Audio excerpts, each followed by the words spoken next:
Traumatic loss in all of its forms poses a significant public health burden on families and communities around the world.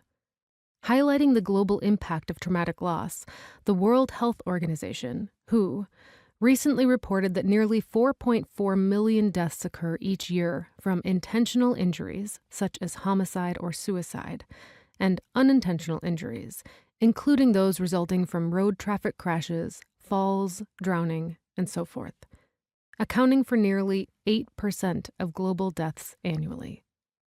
Despite international efforts to curb this trend, many regions are seeing increases in rates of traumatic loss. In the United States, US, deaths due to traumatic loss from intentional and unintentional injury increased from over 240,000 deaths in 2018 to over 306,000 deaths in 2021. This is a nearly 27% increase, driven in large part by parallel epidemics in opioid misuse and gun violence. During the same period, for example, the U.S. saw a nearly 23% increase in deaths due to firearm injuries and a nearly 67% increase in unintentional deaths due to drug-related poisoning and overdoses.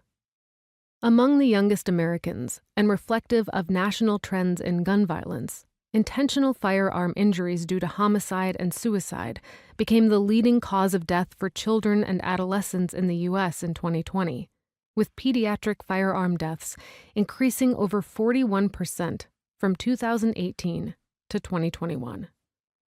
Of course, mortality rates alone only partially capture the scope of traumatic loss, which often has lasting impacts on family, friends, and entire communities.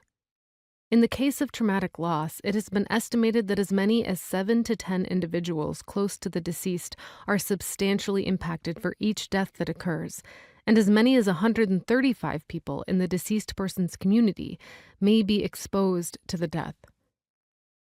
Traumatic loss of a loved one is one of the most common and typically worst traumatic experiences many people will experience during their lifetime. National studies have shown that as many as 50% of adults in the U.S. have experienced the unexpected death of a loved one at some point during their lifetime, and tend to identify those losses as worse than other types of traumatic events they may have experienced. Together, these findings underscore just how commonplace traumatic loss is in contemporary society. A closer look, however, also reveals that traumatic loss is both a result of and contributor to major health disparities, which has implications for treatment with this population.